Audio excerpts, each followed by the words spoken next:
Bienvenue dans le podcast Un point c'est tout, l'émission qui permet de comprendre les violences conjugales et qui informe les personnes victimes et leur entourage.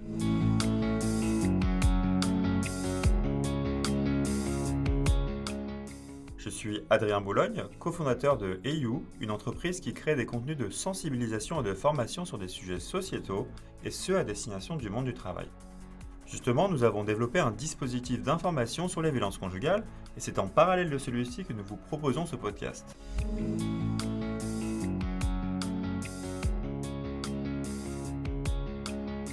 Aujourd'hui, nous recevons Juliette Daudet, qui est avocate spécialisée en droit de la famille, notamment sur le sujet des violences conjugales.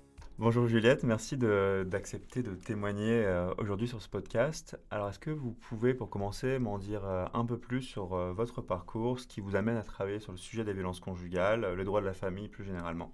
Bonjour Adrien, merci de me recevoir. Moi j'ai un parcours assez classique, j'ai fait des études de droit et ensuite j'ai passé le barreau et je suis devenue avocate.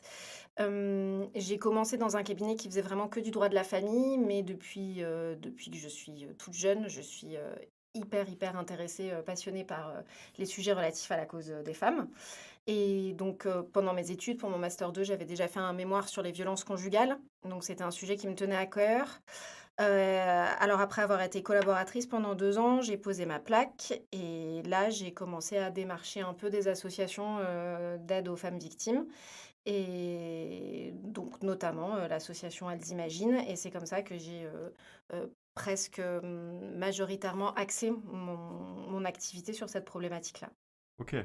Alors, pour commencer, comment est-ce qu'on articule le droit de la famille avec le sujet des violences conjugales? Eh bien, assez facilement, puisque dans la majorité des cas, sont des violences qui se passent donc, au sein du foyer, donc, entre, une victime et un auteur qui sont mariés ou qui ont des enfants ensemble, ou les 2. Et donc, ça commence avec la volonté de la rupture. Alors en fait, à partir du moment où la personne victime veut sortir de la relation dans le cadre de laquelle elle subit des violences, il faut, qu'elle, fasse appel à un avocat pour divorcer ou pour saisir le juge pour, obtenir des mesures sur les enfants. D'accord.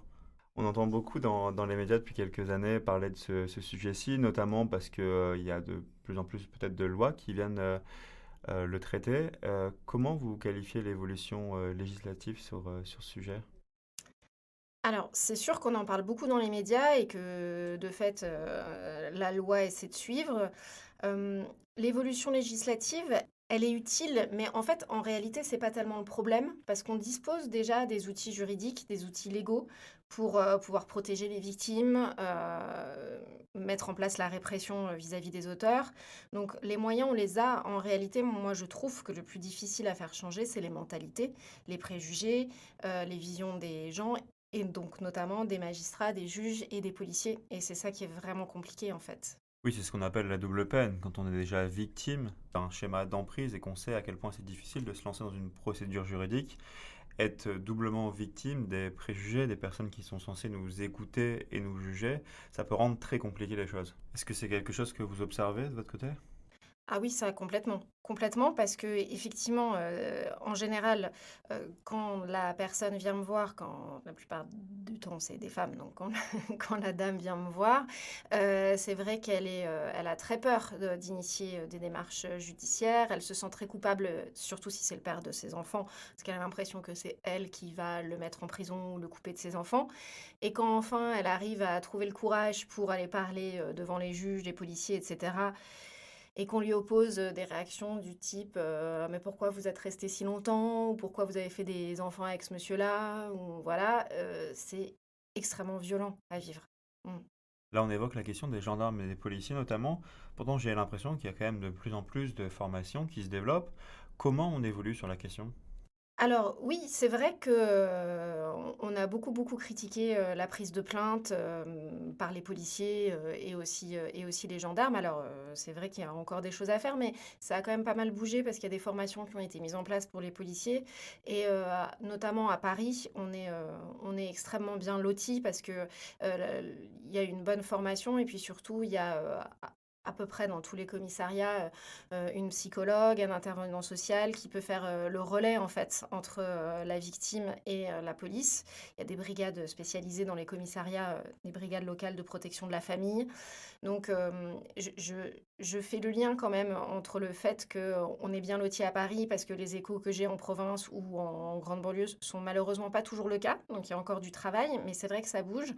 En revanche, moi, je perçois plus une sorte d'exaspération, en fait, du côté des juges et notamment les juges aux affaires familiales et ça, c'est un peu le retour du bâton, du fait d'en avoir beaucoup parlé dans les médias. C'est-à-dire que, c'est évidemment très bien d'en avoir parlé, d'en avoir fait un sujet de société, c'est très bien. Mais sauf que, à partir du moment où on parle de violence psychologique au sein du couple, d'emprise, effectivement, on a, des magistrats, qui, lèvent un peu les yeux au ciel comme si on leur ressortait la tarte à la crème, des violences. Il faut absolument avoir une plainte, sinon on n'est pas crédible. Voilà, donc on a un petit peu regardé comme si on surfait sur la vague en se servant de cet argument-là, alors qu'il faut quand même se pencher sur tous les cas et essayer de déceler, parfois des signes qui ne trompent pas et les magistrats passent à côté, quoi. Et les magistrats ne semblent pas épargnés par les préjugés. Est-ce que ça a un impact sur leur prise de décision? Oui, malheureusement, oui, surtout en droit de la famille parce que, c'est une matière qui est pour ce volet-là, en tout cas, pour, les décisions relatives aux enfants ou des mesures urgentes, pour l'attribution du domicile qui ne sont pas techniques. Enfin, c'est pas une application de règles de droit, technico-juridiques.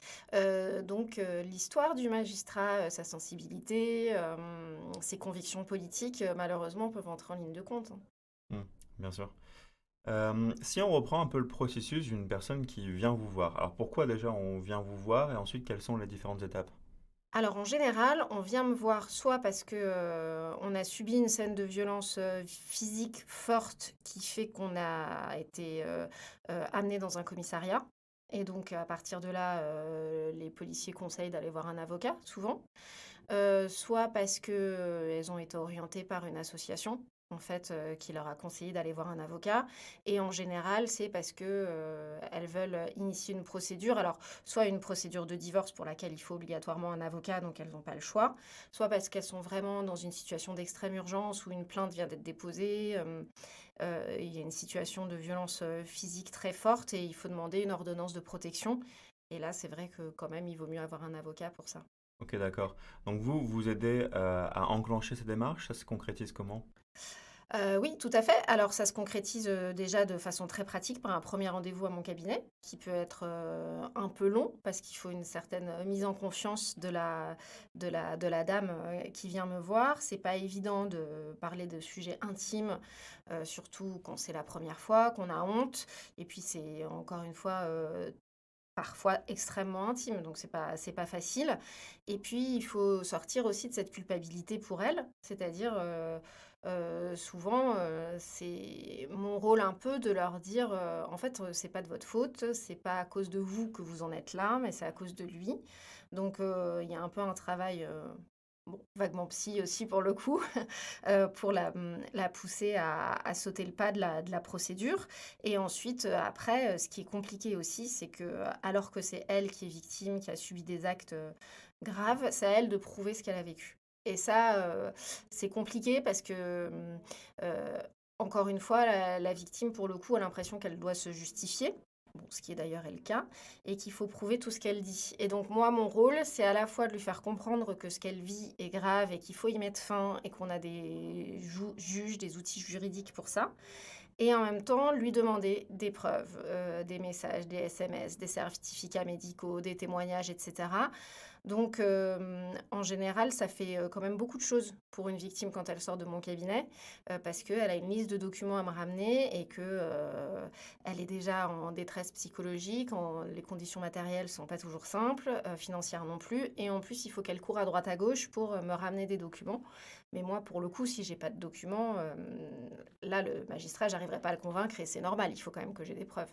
Alors vous préparez en quelque sorte la personne qui est victime en créant un lien de confiance et vous la préparez aussi à devoir fournir un certain nombre d'éléments tangibles, formels. Et donc quels éléments doit-on fournir?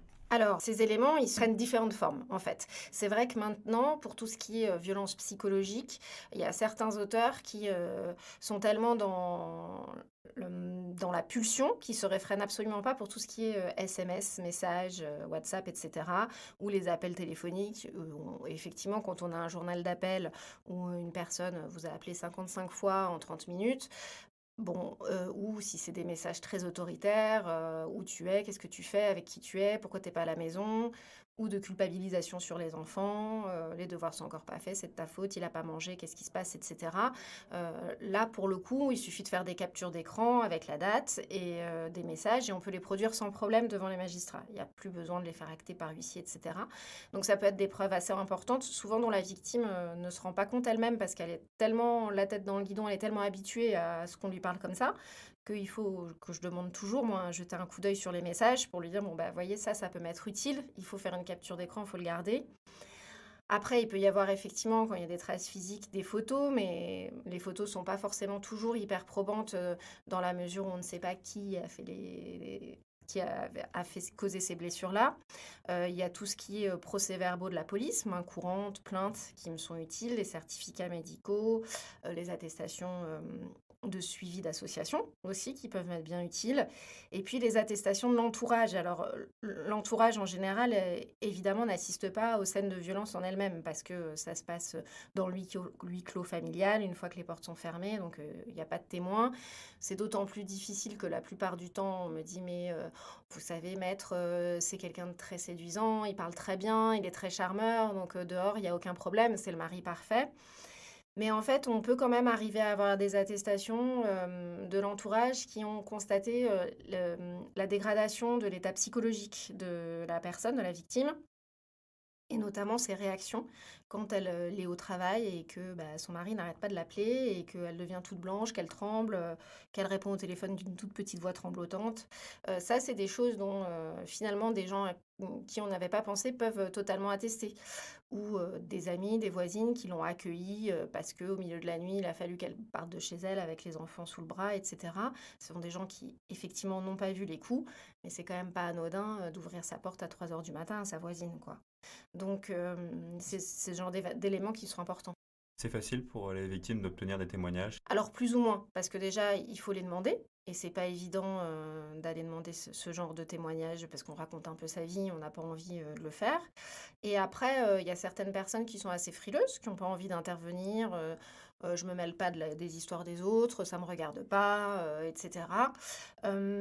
Mais en fait, globalement, on peut quand même y arriver. C'est pas simple, mais on peut y arriver. J'ai déjà entendu plusieurs témoignages de personnes victimes du coup qui me disaient qu'elles avaient du mal à abonder, à détailler leur situation, à mettre la faute sur, une personne, en l'occurrence, l'auteur et finalement donc à l'incriminer alors qu'à contrario, la personne qui est auteur n'a aucune difficulté auprès de l'entourage, de la famille, des amis à critiquer, sa compagne et du coup ça crée une relation de déséquilibre finalement dans les croyances qu'ont l'entourage. Tout à fait et ça, c'est des situations qui deviennent, assez inextricables dans les cas donc en général de violences psychologiques, qui peuvent être très dures, hein, parce qu'on a tendance à minimiser un peu les violences psychologiques en se disant: «Ça va, il y a pas de traces physiques», mais en fait souvent il y a des séquelles qui sont très lourdes. Mais en fait effectivement, quand on voit un couple, à l'extérieur où en fait, en réalité, il y en a un qui a une emprise sur l'autre. La victime va avoir tendance à être renfermée, devant l'entourage, parce que la situation à la maison est vraiment compliquée et pénible, donc elle va pas être souriante, elle va pas être agréable et elle va même réagir à des choses que vont dire son conjoint qui ont l'air complètement anodines pour l'entourage. Alors que lui, au contraire, il sera super à l'aise, très prévenant, très charmeur et in fine, quand la séparation explose parce que la victime s'en va, alors là, du coup, souvent l'agresseur, et ça c'est malheureusement assez classique, tombe dans l'inversion de la culpabilité.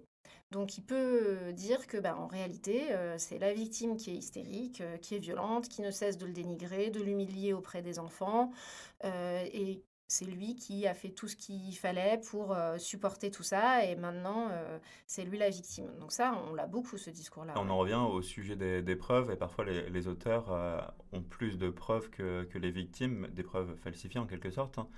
Est-ce que ça rend plus difficile, j'imagine, les procédures juridiques pour la victime? Oui, et parce que là, justement, c'est quand on arrive à ce genre de situation, donc ce genre de situation où finalement la victime a considéré que ce qu'elle subissait n'était pas assez grave pour aller déposer plainte, donc on n'est pas du tout appuyé sur le dossier, volet police, etc., par volet police. Et, heu et en fait, ça en arrive où effectivement, il y a beaucoup d'attestations des 2 côtés, beaucoup d'attestations de l'auteur qui, en plus, va se déchaîner effectivement pour obtenir des attestations partout, va l'abreuver de messages, mails, SMS pour montrer que c'est un très bon père, qu'il est très concerné et se couvrir en quelque sorte. Et donc on arrive devant le juge avec des dossiers, énormes, avec beaucoup de feuilles de part et d'autre et les magistrats disent: «Bon, c'est une situation conflictuelle, ils s'entendent pas, voilà». Et ça, c'est dramatique parce que c'est pas une situation conflictuelle quand il y en a un des 2 qui a peur de l'autre, on n'est plus dans un conflit de couple, hein.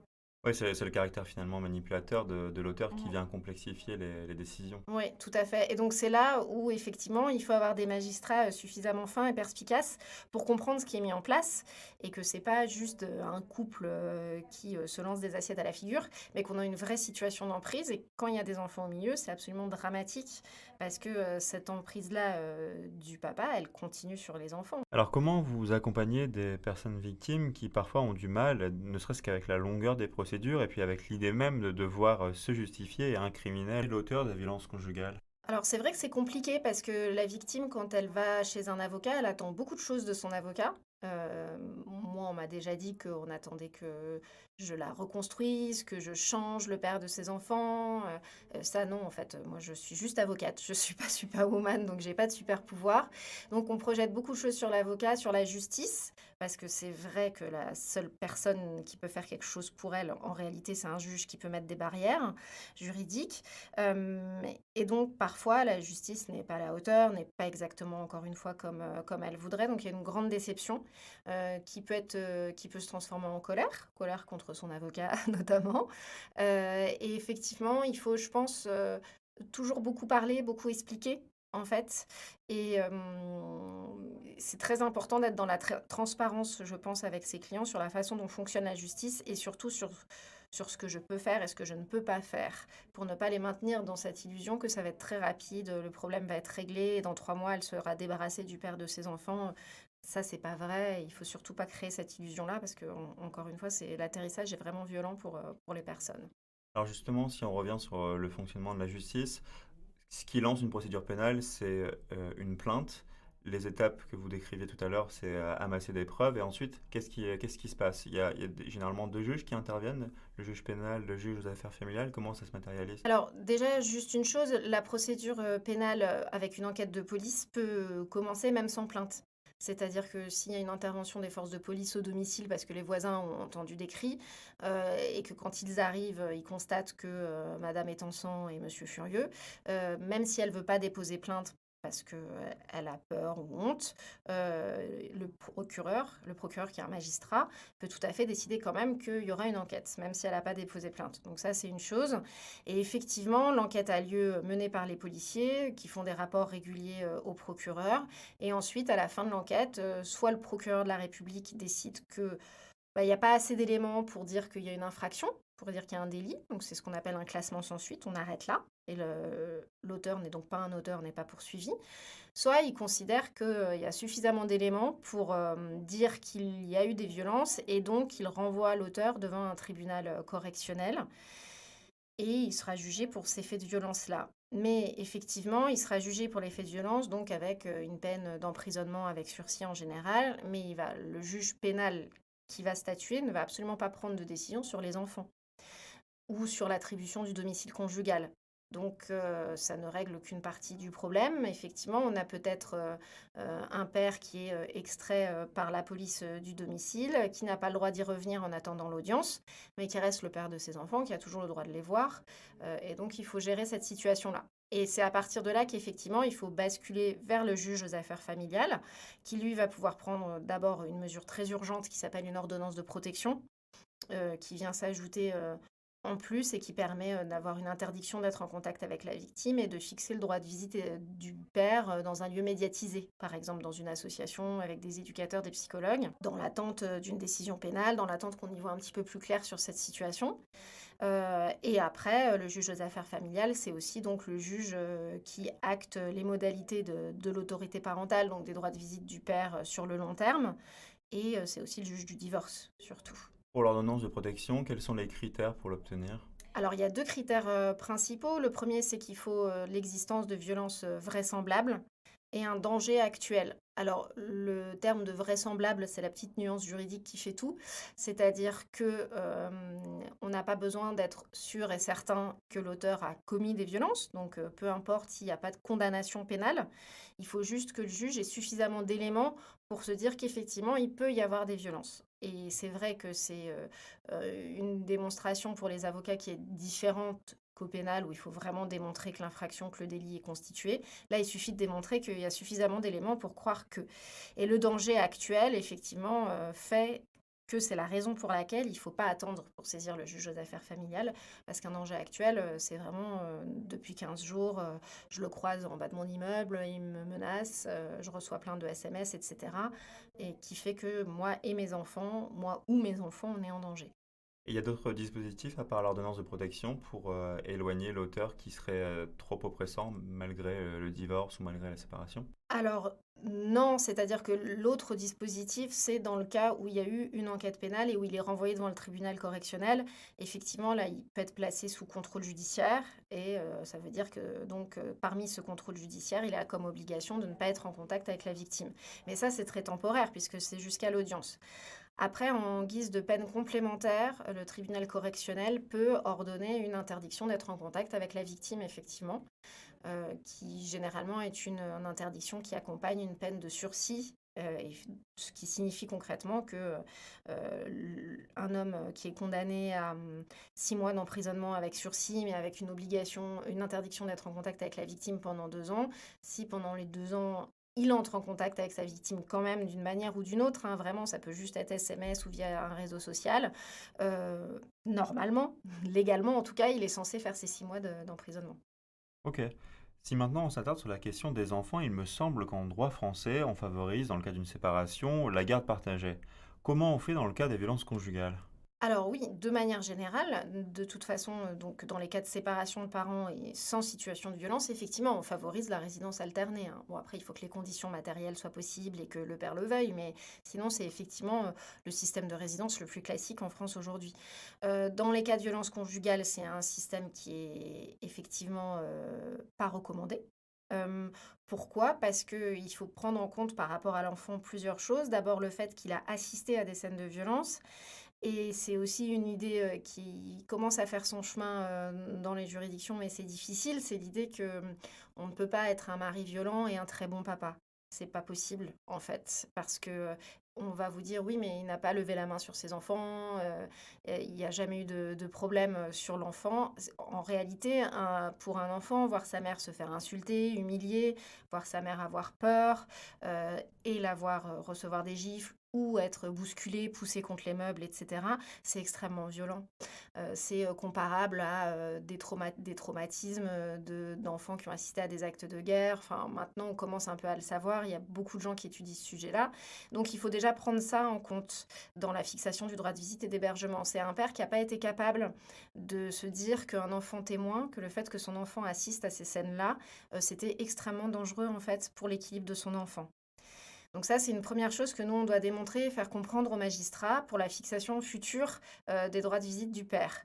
Et après, il faut effectivement que le magistrat entende que du coup, on remet en cause les compétences, effectivement, ces compétences paternelles, et que dans un premier temps, il va falloir y aller de façon vraiment progressive par rapport aux droits de visite et d'hébergement du père.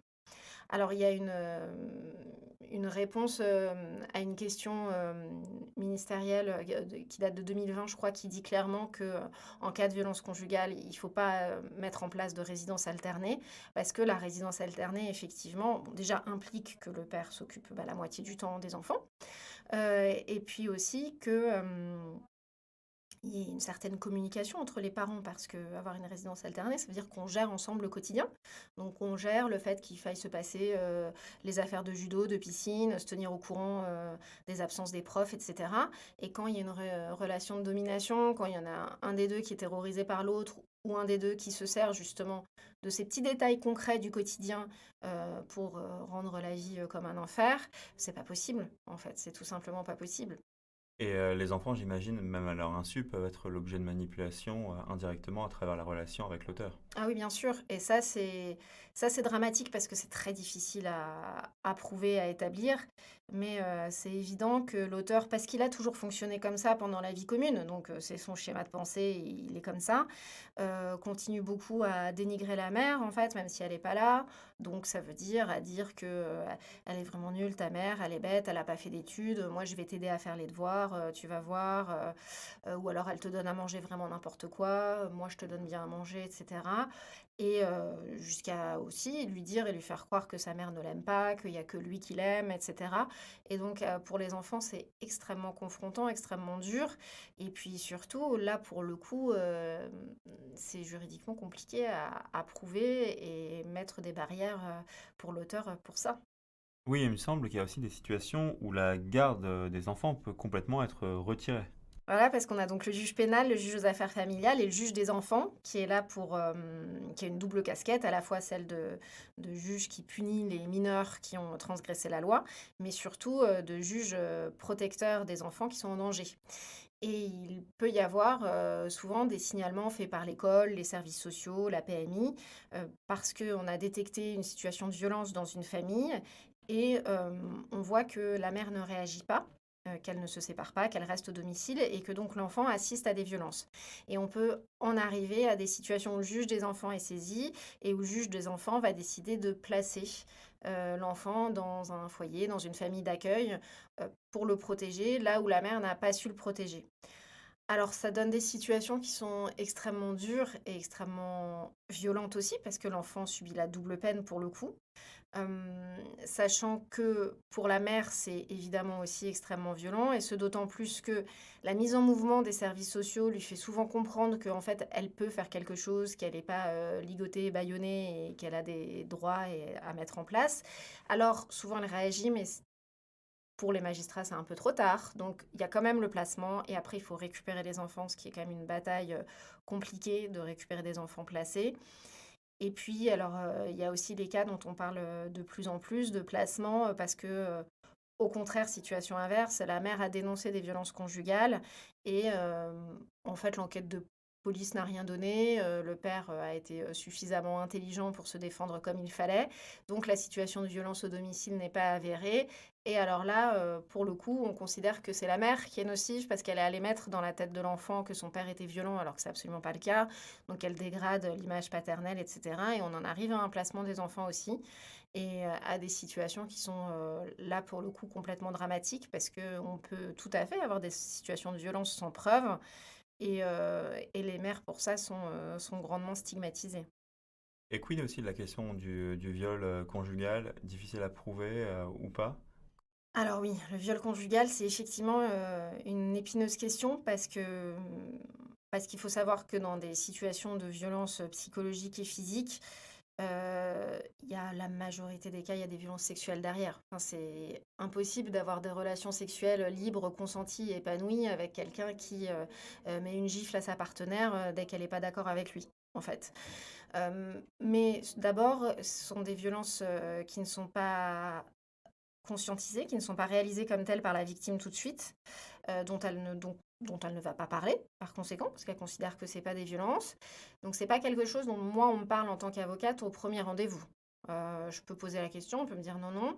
Et puis après, on peut me dire, bah non, il me forçait pas, mais je me laissais faire parce que sinon il allait me faire la gueule pendant 3 semaines, ou parce que sinon il allait pas me lâcher, ou parce que sinon il allait me faire du chantage pour autre chose. Donc c'est une forme de viol conjugal. Le consentement n'est pas du tout libre et éclairé comme il devrait l'être. Mais alors ça, c'est absolument pas reconnu par la justice pour le coup, en pratique. Finalement, le sujet du viol conjugal, il est assez caractéristique d'une part du tabou qui règne autour des violences conjugales, et en plus de la question de la prise de conscience que vous évoquiez tout à l'heure.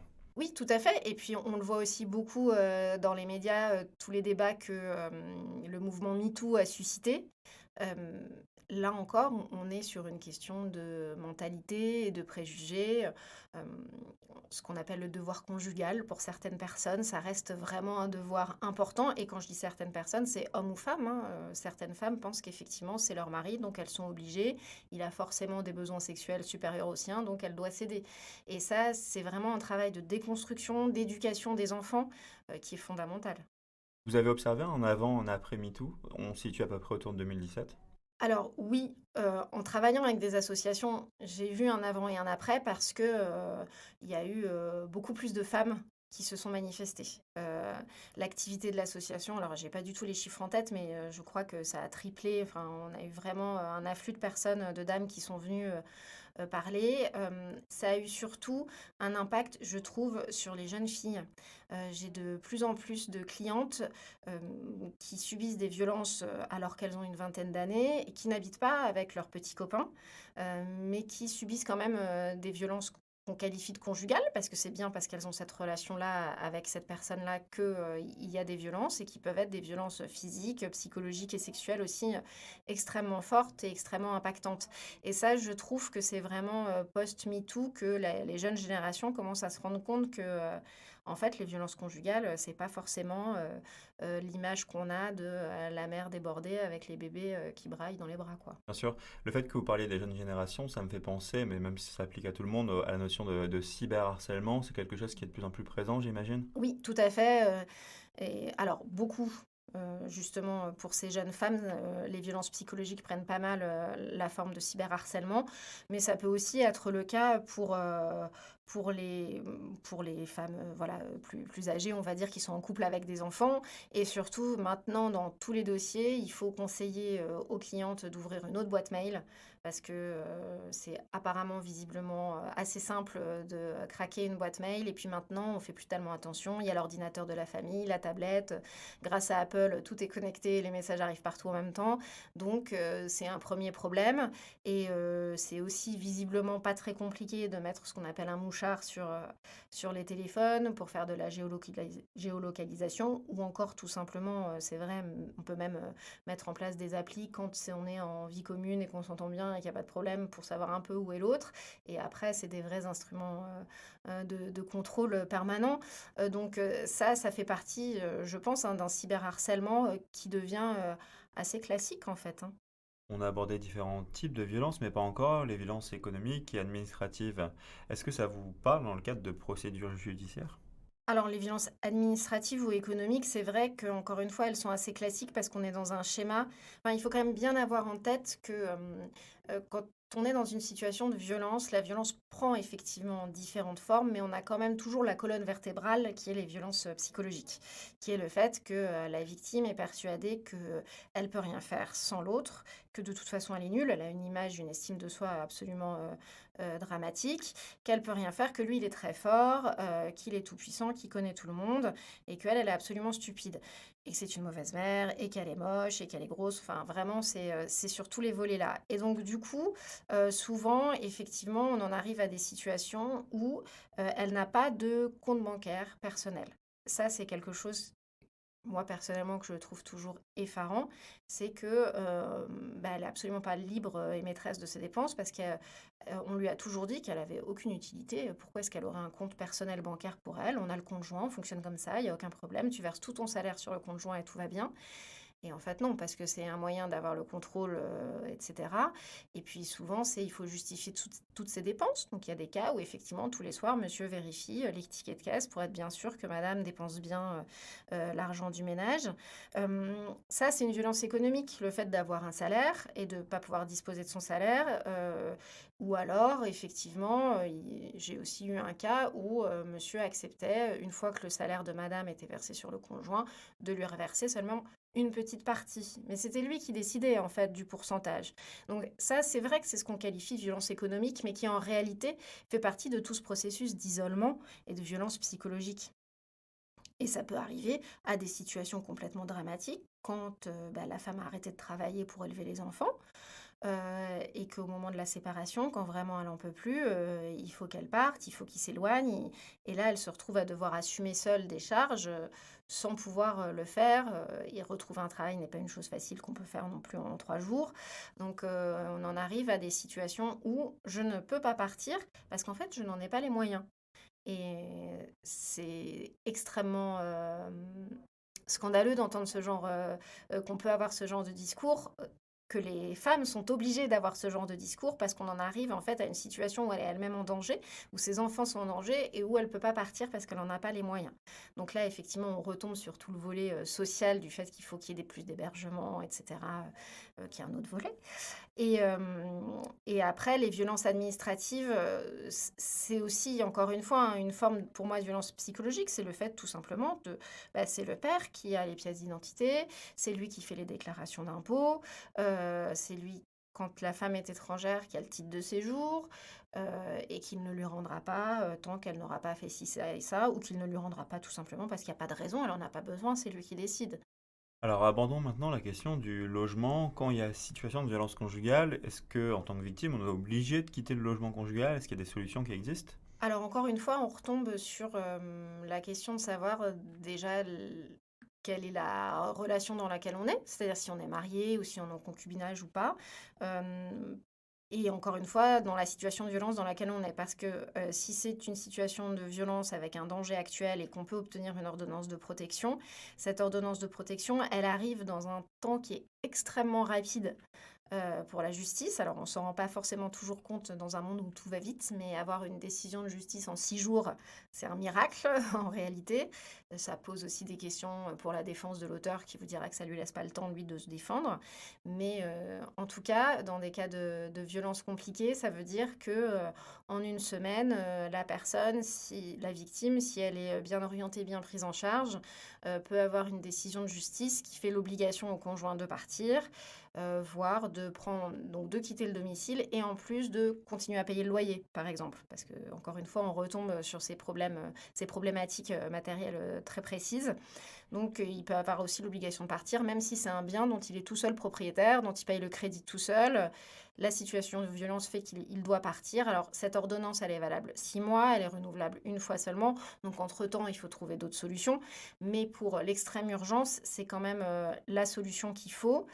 Après, dans le cadre, de procédures, on va dire, plus classiques avec des délais, qui sont plus longs, on fait aussi ces demandes-là, d'attribution du logement, en précisant bien, la façon dont on va répartir les charges, il faut quand même, pas mettre la personne, la victime, dans une situation où elle ne pourra pas assumer ensuite les conséquences. C'est-à-dire dire qu'elle garde le logement, c'est effectivement ce qui paraît, le bon sens commun, c'est-à-dire qu'effectivement tout le monde trouve scandaleux que ce soit la victime qui en plus doive partir et à juste titre, mais il ne faut pas non plus maintenir à toute force la victime dans le logement si elle ne peut pas assumer le loyer et que 6 mois après elle se retrouve avec une procédure du bailleur pour loyer impayé. Et puis aussi parfois, alors c'est plus l'aspect psy, il y a des victimes qui vous disent non mais moi j'ai vécu trop de mauvais souvenirs dans cet appartement, j'en veux pas, je veux partir. Donc ça après effectivement évidemment il faut respecter ce choix-là. Alors on arrive sur la fin de cet entretien. Je vais vous poser la question habituelle à la fin de chacun de ces podcasts. C'est si vous deviez, vous, en tant qu'avocate, donner un conseil précieux à une personne qui est victime, quel serait-il? Un seul conseil, ce serait d'aller voir une association spécialisée. Parce que maintenant, les associations, elles sont extrêmement réactives, connectées, et il y a une idée, encore une fois, quand même globalement, de prise en charge pluridisciplinaire, qui fait que la victime va aller parler à des gens qui vont comprendre ce qu'elle va dire tout de suite et qui vont bien l'orienter. Ben, merci beaucoup Juliette pour le partage de votre expérience. C'est vraiment très intéressant et on retient donc évidemment de consulter les associations et de consulter des avocats qui peuvent vous aider dans vos démarches juridiques et si possible des avocats un peu spécialisés sur le sujet. Merci à vous.